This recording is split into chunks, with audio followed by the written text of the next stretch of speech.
नमस्कार जी। आज का गलती बहुत सुंदर है, ध्यान से देखिएगा, सुनिएगा और जरूर विचार कीजिएगा।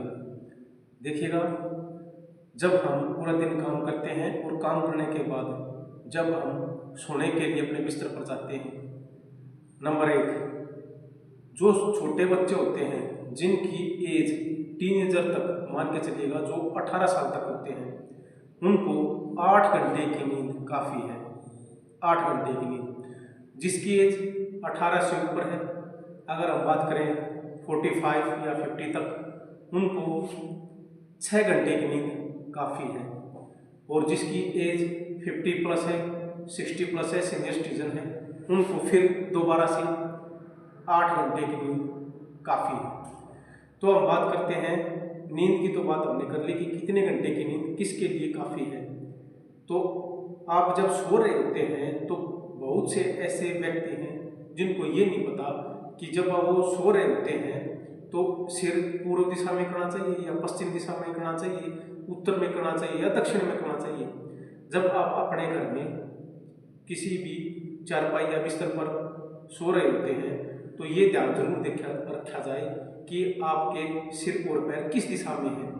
देखिएगा, अगर आप इन चीज़ों का ध्यान रखते हैं तो मान के चलिएगा, आपकी जो सो रहे होते हैं, आपकी जो नींद है बिल्कुल अच्छी जाएगी और आपके अंदर एक बहुत अच्छा एक आप समझोगे कि आप देखोगे कि जब आप सो रहे थे तो आपको बहुत अच्छी नींद आई और आपको कुछ ऐसा भी महसूस नहीं हुआ कि आपकी नींद बीच में टूटी हो या आपको बुरी बुरी सपने आए हो।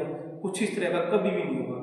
बस आपने 2-3 बातों का ध्यान रखना है और ये भी ध्यान रखना है कि आप जब सोने के बाद जब आप सुबह उठते हैं, चाहे आप अलार्म करते हैं या आपकी नींद वैसे ही खुल जाती है, आप जल्दी उठते हैं, तो आप उठते समय किन बातों का ध्यान रखें। इन 2 चीज़ों का ध्यान बहुत जरूरी है। सोते समय किस दिशा में सिर पैर होने चाहिए और उठते समय आपको किस तरह से उठना है, इन चीज़ों का भी ध्यान बहुत जरूरी है।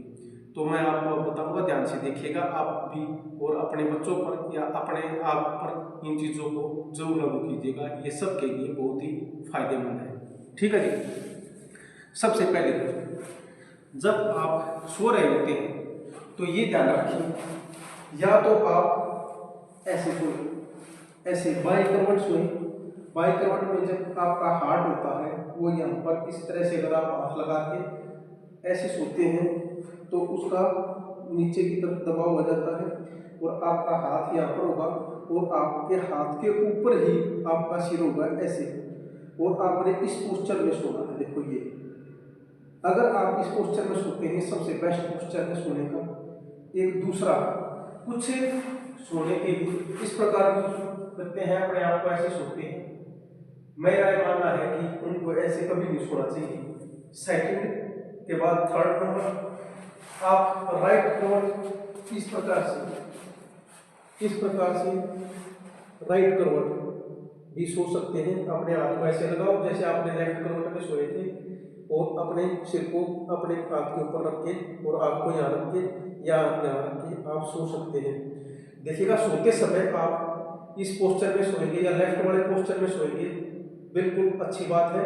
अगर आप गहरी नींद में हैं तो आप कहीं भी कैसे भी ऊपर, आप ऐसे भी हो सकते हैं, आप ऐसे भी हो सकते हैं, वो कोई प्रॉब्लम वाली बात नहीं है। लेकिन सोते समय पोस्चर आपका ये होना बहुत जरूरी है। और जो सबसे गलत पोस्चर है, जो ज़्यादातर बच्चे सोते हैं, आज के युवा सो रहे हैं, वो कैसे सोते हैं वो भी देखिएगा। जो कभी भी नहीं सोना चाहिए किसी को भी। अगर आपके छोटे बच्चे भी हैं, अगर उनकी ऐसी आदत है तो उसको सुधारना चाहिए, उनको बोलना चाहिए कि बेटा आपको कभी भी ऐसे नहीं सोना चाहिए। अगर वे इस तरह से सोते हैं तो उनके अंदर एक नेगेटिविटी बहुत ज़्यादा मात्रा में होगी, उनको बुरे बुरे सपने आएंगे और उनके अंदर बहुत ही सारे नेगेटिविटी के ऐसे ऐसे काम होंगे कि आपको कभी सोचा भी नहीं होगा। तो अपने बच्चों को कभी भी उस दिशा में, उस तरह कभी भी नहीं सोना चाहिए। देखिए कैसे कुछ देखा होगा, इस तरह से सोते हैं पेट के बल। तो ये पोस्चर कभी भी नहीं सोना चाहिए। जो पेट के बल सोते हैं उनको बोलें कि वो कभी भी इस पोस्चर में न सोएं, अपनी आदत को न खराब करें, अपनी आदत को जरूर सुधारें। ठीक है जी। इसके बाद जब वो सो रहा होता है। तो ये तो हो गए सोने के तरीके। अब जब जहाँ से सूर्योदय होता है, जहाँ भी आपका घर है, मकान है, जहाँ से सूर्य उदय हो रहा है, अगर पूर्व दिशा से सूर्योदय होता है, पश्चिम में छिप रहा होता है, तो पूर्व दिशा की तरफ हमेशा सिर होना चाहिए। मान लीजिए पूर्व दिशा इस तरफ है, तो मैं इस तरह से सोऊंगा, इस तरह से। पूर्व दिशा में मेरा सिर हो गया, पश्चिम दिशा में मेरे पैर हो गए। ये तो होगी फर्स्ट, जो सबसे अच्छी दिशा है। और जो सेकंड दिशा है, अगर मान लीजिए उत्तर मेरे सामने है और दक्षिण मेरे पीछे, तो दूसरा ऑप्शन ये भी बहुत अच्छा है कि आप दक्षिण में सिर करें और उत्तर में आपके पैर होने चाहिए, इस प्रकार से। ठीक है जी। दो तो सोने की विधि सबसे अच्छी ये है कि पूर्व में आपका सिर हो, पश्चिम में आपके पैर हो, दक्षिण में आपका सिर हो, उत्तर में आपके पैर। ये सबसे अच्छी जो सोने की दिशा है, दो है।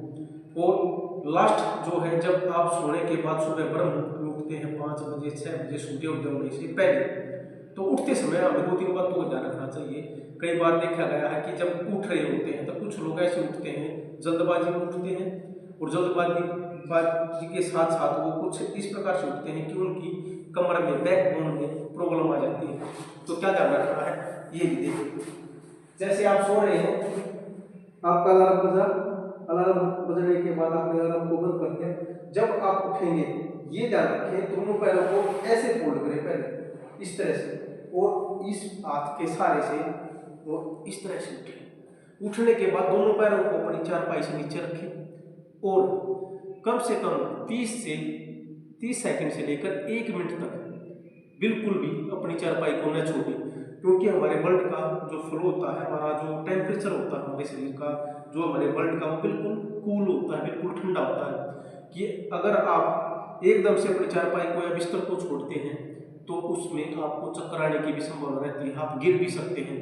खासकर देखा गया है जो 40, 50, 60 या सीनियर सिटीजन होते हैं, उनके साथ ये प्रॉब्लम सबसे ज़्यादा आती है। तो उनको इन चीज़ों का ध्यान रखना चाहिए कि उठने के बाद तुरंत न चलें, थोड़ा वेट करें, आराम से अपने पैरों को जमीन पे रखें और धरती माता को प्रणाम करें 5-7 बार।